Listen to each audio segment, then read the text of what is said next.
Severe ম্যাচটায় কি ছিল না? এক্সাইটমেন্ট, আক্রমণ পাল্টা আক্রমণ, শারীরিক শক্তি প্রদর্শন, লাস্ট মিনিট গোল, বুনো উল্লাস, সম্ভাব্য সব কিছুই। বিগ ফাইনাল উত্তাপ ছড়িয়েছে মাঠের বাইরেও। গোল স্কোরিং সুযোগ তৈরি করা কিলিয়ান এমবাপের এক ফাউল নিয়ে রেফারির দিকে বরফের ব্যাগ ছুঁড়ে মারতে গিয়েছিলেন রিয়ালের centre back Antonio Rudiger. Team স্টাফরা তাকে থামিয়ে দেন। এই কাণ্ডে বড় সড় শাস্তি পেতে পারেন জার্মান ফুটবলার।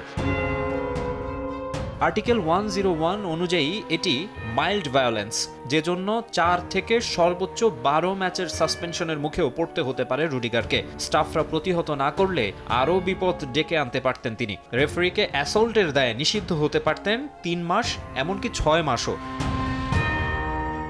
রাগের মাথায় একটু বাড়াবাড়িই করে ফেলেছেন সবসময় ফান মোডে থাকা রুডিগার, তবে পরে বুঝতে পেরেছেন ভুল। সামাজিক যোগাযোগ মাধ্যমে ওই কাণ্ডের জন্য ক্ষমা চেয়েছেন, দুঃখ প্রকাশ করেছেন ফ্যানদের কাছেও।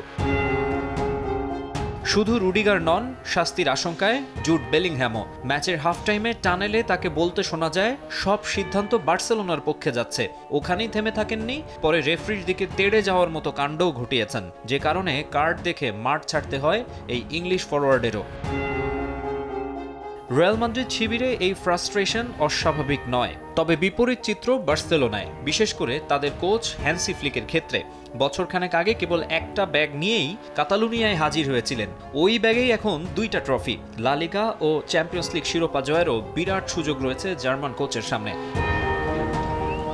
আবেগ আর পেশাদারিত্ব ধরে রেখে আগেই বলে দিয়েছিলেন কোপা দেল রে জিতলেও বাড়াবাড়ি উদযাপন করবেন না, কারণ তার টার্গেট যে ট্রেবল। তবে কোপা দেল রে ফাইনালে চিরপ্রতিদ্বন্দ্বী রিয়াল মাদ্রিদের বিপক্ষে যে হাই ভোল্টেজ ম্যাচ জিতল বার্সেলোনা, তারপর শিষ্যদের উদযাপন থামাতে পারবেন না ফ্লিক, সেটা তিনি জানেন।